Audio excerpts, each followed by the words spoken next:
Thank you so much. नमस्कार, मेरा नाम मनीषा त्रिपाठी है और मैं एक्सिस हेल्थ इंटरनेशनल में निदेशक के पद पर कार्यरत हूँ। एक्सिस हेल्थ इंटरनेशनल वो संस्था है जो पिछले 6 सालों से आयुष्मान भारत प्रधानमंत्री जन आरोग्य योजना को इम्प्लीमेंट करने वाली एजेंसी सांचीज को तकनीकी सहायता प्रदान करती है।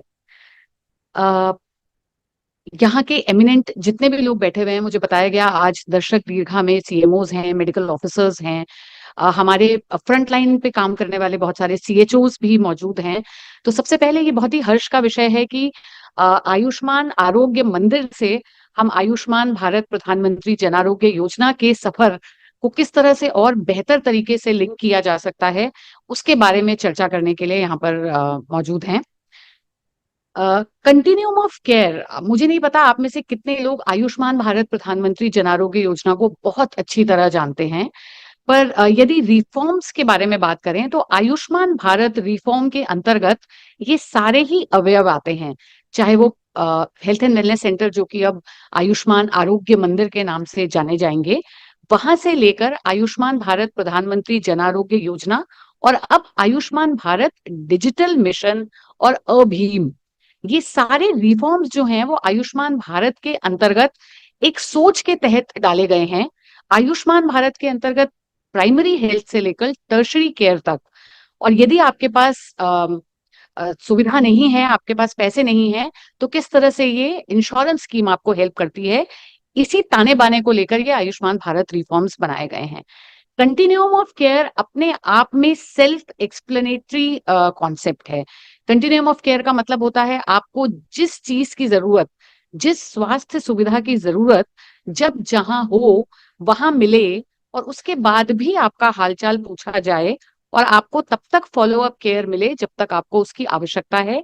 इसी कॉन्सेप्ट को कंटिन्यूम ऑफ केयर कहा जाता है। Over the period of time, अब आप में से कई लोगों के मन में ये सवाल होगा कि आयुष्मान भारत प्रधानमंत्री जन आरोग्य योजना के तहत ओपीडी सर्विसेज नहीं है, फॉलो अप नहीं होता, केवल अस्पताल में भर्ती होने पर ही सुविधा मिलती है। तो जितने भी आपके कुछ प्रश्न होंगे, मैं अपनी प्रेजेंटेशन कंप्लीट करने के बाद समय सीमा के अंतर्गत जो प्रश्न मैं ले सकूंगी वो मैं लेने की कोशिश करूंगी। एक चीज और बहुत अच्छी थी, पहले मेरा प्रेजेंटेशन इस सेशन के पहले होने वाला था, बट बहुत अच्छा हुआ कि मुझसे पहले महेंद्र यादव जी ने, मोहित जी ने, आनंद अय्यर जी स्टेज पर मौजूद थे और स्मिता जी मौजूद थी, जिन्होंने टेली कंसल्टेशन के बारे में बताया और मुझे जानकारी मिली कि वो टेली कंसल्टेशन ई संजीवनी का जो काम है वो जपाइगो की तरफ से देखती हैं। और शायद अब वो समय है जब इन सारी चीजों को हमें जोड़ देना चाहिए। स्क्रीन पे आप देख सकते हैं प्रधानमंत्री जन आरोग्य योजना के बारे में। तो आप में से बहुत लोगों को ये पहले से मालूम होगा कि करीब 8 करोड़ जनता आच्छादित है आयुष्मान भारत प्रधानमंत्री जन आरोग्य योजना से। और ये एक कैशलेस कवर है अप टू 5 लाख रुपीस का, जो पूरे प्रत्येक परिवार को प्रत्येक वर्ष में दिया जाता है। अभी तक हम क्या कर रहे हैं, बहुत सारे लोगों को जानकारी नहीं है कि आयुष्मान भारत में अभी तक हम क्या अ, कर चुके हैं। बट अगर हम ये आंकड़े आपको दिखाते हैं, ये बहुत ही लेटेस्ट आंकड़े हैं। 25 लाख क्लेम्स जो कि 3,000 करोड़ रुपए की वैल्यू के हैं, वो अभी तक क्लियर हो चुके हैं। 30 लाख से ज्यादा हॉस्पिटलाइजेशंस को कवर किया जा चुका है।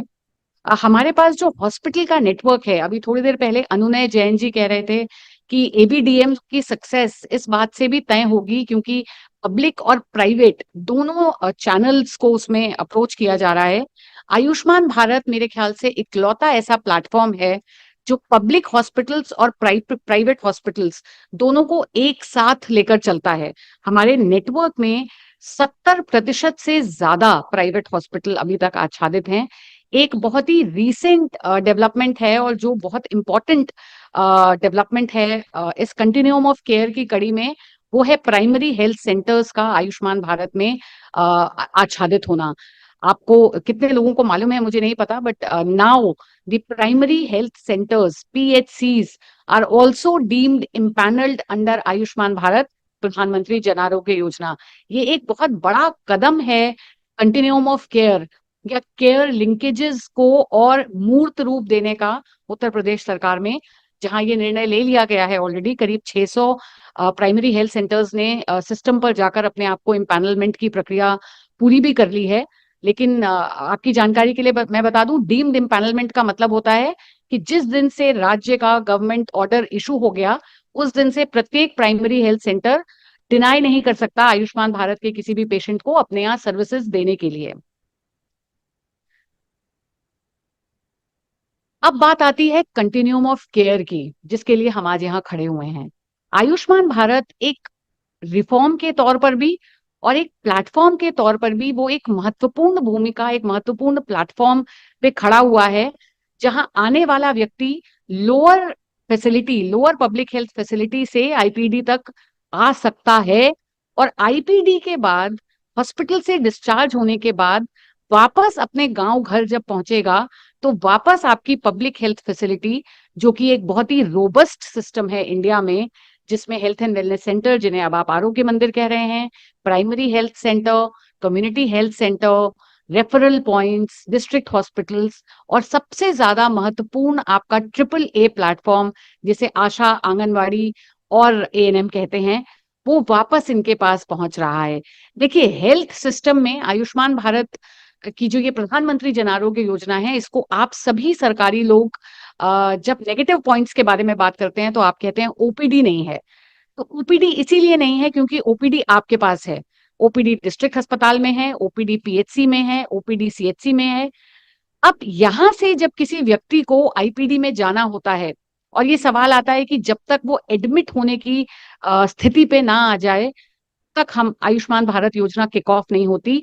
और यहाँ बहुत महत्वपूर्ण एक कड़ी है टेली कंसल्टेशन की, ई संजीवनी की, या बहुत सारे प्राइवेट प्लेटफॉर्म्स की, जो ये सुविधा प्रदान कर रहे हैं, जहां मरीज को अपने जिले से निकलकर ठंड में, गर्मी में, बरसात में उस फैसिलिटी तक नहीं जाना है जब तक ये तय नहीं हो जाए कि उसको एक स्पेशलिस्ट केयर की जरूरत है या उसको अस्पताल में भर्ती होने की जरूरत है।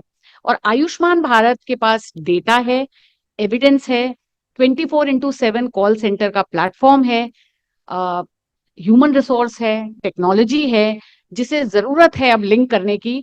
और अभी अभी महेंद्र जी ने मुझे ये आश्वासन दिया है कि 2024 में एनएचएम, यूपीटीएसयू और सांचीज मिलकर कोशिश करेगा कि कैसे हम इन सारी चीजों को और आगे जोड़ सकते हैं।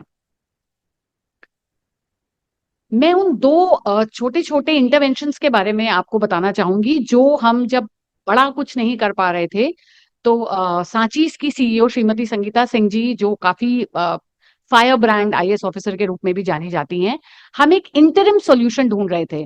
क्योंकि हमें बार बार ऐसा लग रहा था कि हम अभी ई संजीवनी से नहीं जुड़ पा रहे, या ई कवच में नहीं जा पा रहे, या शायद जो ओवरऑल हेल्थ सेक्टर का एचएमआईएस है, उसमें अभी आयुष्मान भारत प्रधानमंत्री जन आरोग्य योजना से संबंधित आंकड़े हम उस तरह से कैप्चर नहीं कर पा रहे, उसको मोर्टालिटी से लिंक नहीं कर पा रहे, या उसको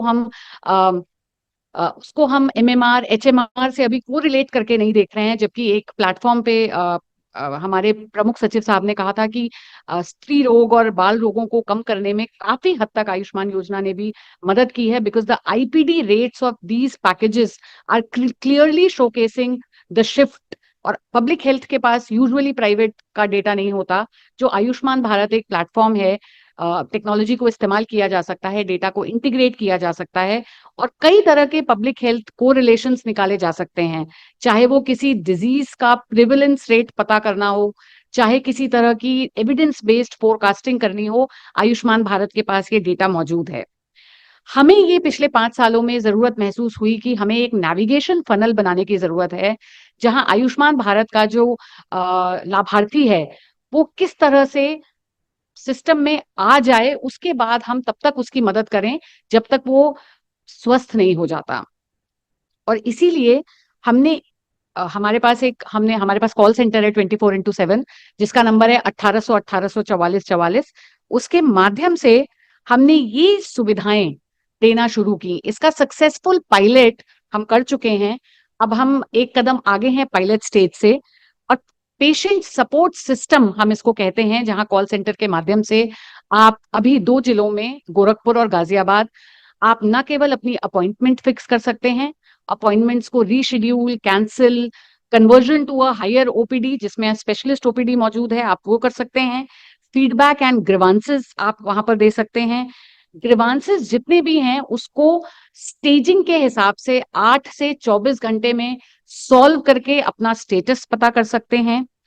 health related quality of life, technical session के पहले हम क्वालिटी रिलेटेड सेशन के बारे में बात कर रहे थे।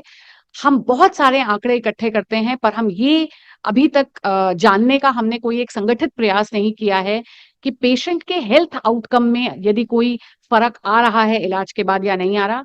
आयुष्मान भारत की तरफ से शायद उत्तर प्रदेश में ये एक पहली पहल है जहां हम ये जानने की कोशिश कर रहे हैं कि हमारे पेशेंट्स इलाज लेने के पहले उनका health related quality of life indicator क्या था, और आयुष्मान भारत के अंतर्गत इलाज लेने के बाद उनको अपने दैनिक कार्य करने में, अपनी दैनिक दिनचर्या निभाने में कितना आसानी हुई है इस इलाज से, उनके क्वालिटी ऑफ लाइफ में किस तरह के इंप्रूवमेंट आ रहे हैं।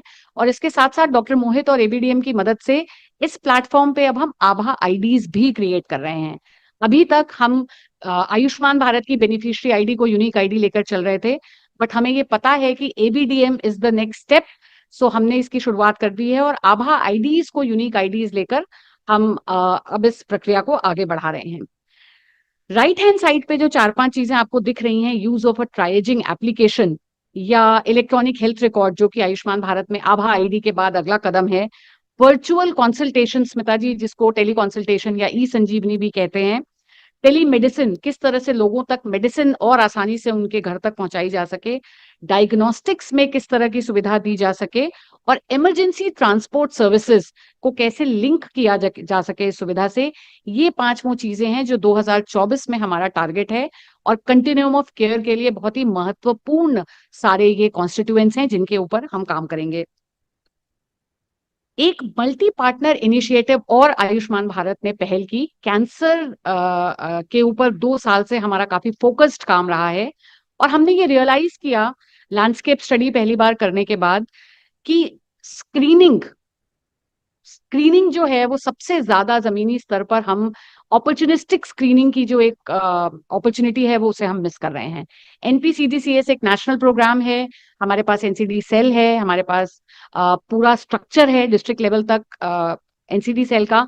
बट समवेयर समहाउ एनसीडी का जो प्लेटफॉर्म है, एनसीडी पोर्टल, उसका इस्तेमाल कंटिन्यूम ऑफ केयर के लिए या आंकड़ों के लिए या इंटीग्रेशन के लिए अभी हम कम कर पा रहे थे। इस मल्टी पार्टनर इनिशिएटिव में जपाइगो भी हमारा पार्टनर है, जिसमें ट्रेनिंग्स देने में जपाइगो ने हमारा बहुत सहयोग किया है। Thank you Sanjay, your help. इस इस पर्टिकुलर इनिशिएटिव में आयुष्मान भारत के अंतर्गत हम कैंसर की स्क्रीनिंग करते हैं, जिसमें 3 कैंसर प्रमुख हैं, सर्वाइकल, ओरल एंड ब्रेस्ट। आपकी जानकारी के लिए मैं बता दूं, वीआईए स्क्रीनिंग का जो मॉडल है कैस्केड, उसको हम 3 एस्पिरेशनल डिस्ट्रिक्ट्स में बहुत सक्सेसफुली एस्टैब्लिश कर चुके हैं। मास्टर ट्रेनर्स जो पिछले 2-3 साल से ट्रेन होके आगे कुछ और नहीं कर रहे थे, अब उनकी हेल्प से हमने सीएचओ लेवल तक भी ट्रेनिंग्स को करा दिया है। रजिस्ट्रेशंस अब हो गए हैं सीएचओस के, सीएचओस भी अपने आंकड़े एनसीडी पोर्टल पर अब अंकित कर पा रहे हैं। और ये एक ऐसा प्लेटफॉर्म निकल कर आया जिसने पेशेंट को स्क्रीन होने के बाद से, यदि उसको सेकेंड लेवल के डायग्नोस्टिक की जरूरत थी, उसको डायग्नोस्टिक में हेल्प करवा के, आईपीडी की जरूरत थी, आईपीडी में हेल्प करके, आईपीडी की जरूरत नहीं थी, केवल दवाइयों और फॉलोअप की जरूरत थी, और वापस घर जाके काउंसलिंग की जरूरत थी, उस पूरे लूप को क्लोज करके एक कंटिन्यूम ऑफ केयर का उदाहरण जरूर स्थापित किया है 3 एस्पिरेशनल डिस्ट्रिक्ट्स में। ये वो स्लाइड है जो मेरे मन के बहुत करीब है और जिसको लेकर पिछले 1 साल में मैं काफी पार्टनर्स से, डेवलपमेंट पार्टनर्स से, यूपीटीएसयू से, नेशनल हेल्थ मिशन से मिलती रही हूँ। ये एक सम है जिसमें हम ई कवच प्लेटफॉर्म को यूज करके ई संजीवनी जैसे already available teleconsultation platforms को यूज करके आयुष्मान भारत, एबीडीएम को लेते हुए हमें कंटिन्यूम ऑफ केयर या इंटीग्रेटेड केयर पाथवे का एक बेहतरीन एग्जाम्पल सेट कर सकते हैं उत्तर प्रदेश में। ये सेल्फ एक्सप्लेनेटरी स्लाइड है। हमें पता है हमारे पास जमीनी तौर पर आयुष्मान आरोग्य मंदिर हैं, हमें पता है हमारे पास हाईएस्ट लेवल पे मेडिकल कॉलेजेस हैं जो पब्लिक और प्राइवेट भी हैं, आप सबके बीच की कड़ी जो प्राइवेट अस्पताल हैं वो भी आयुष्मान भारत प्रधानमंत्री जन आरोग्य योजना के अंतर्गत मौजूद हैं। आपके पास एक हेल्थ इंश्योरेंस स्कीम है जो करीब करीब 35% जनता को अब लाभ पहुंचा रही है, और हो सकता है बहुत जल्दी हम सुने प्रधानमंत्री द्वारा या माननीय मुख्यमंत्री द्वारा कि अब इस जनता का आच्छादन जिस किसी के पास भी राशन कार्ड है उस सभी को मिलेगा। बड़ी जनता है, 35% जनता भी छोटी जनता नहीं है। ये समय है जब हम सोचें कि हम किस तरह से एक आम व्यक्ति को, एक आम नागरिक को जो अपने घर में है, किसी भी तरह की परेशानी होने से राइट देयर राइट नाउ हम उसको राइट सही तरीके की इंफॉर्मेशन प्रदान कर सकें। वो कहाँ जा सकता है, कब जा सकता है, जाने पर कहाँ कहाँ स्वास्थ्य सुविधा मिलेगी, और एक बार यदि उसको आईपीडी के अंतर्गत स्वास्थ्य सुविधा मिल गई है तो कैसे उसका palliative care, follow up care, और खासकर ऐसी बीमारियां जो हृदय रोग संबंधी बीमारियां हैं, जो कैंसर से संबंधित बीमारियां हैं, जिसमें कीमोथेरेपी की आवश्यकता पड़ती है, पैलिएटिव केयर की आवश्यकता पड़ती है, फॉलो अप की जरूरत पड़ती है, और सबसे ज्यादा जरूरी, यदि हॉस्पिटल के बाहर कहीं मृत्यु हो रही है तो वहां तक लिंक क्लोज करके एक जगह पे हमें पेशेंट जर्नी जिसे कहते हैं, या लाइफ ऑफ पेशेंट आपको देखने को मिले। क्योंकि यदि अगला कदम क्वालिटी है, इम्प्रूवमेंट, यदि अगला कदम आयुष्मान भारत डिजिटल मिशन है, तो पहले पीछे के कदमों को बराबरी के कदमों पर लाना पड़ेगा और फिर आगे कदम बढ़ाने पड़ेंगे, वरना कंटिन्यूम ऑफ केयर करना थोड़ा सा कठिन हो जाएगा। Thank you so much.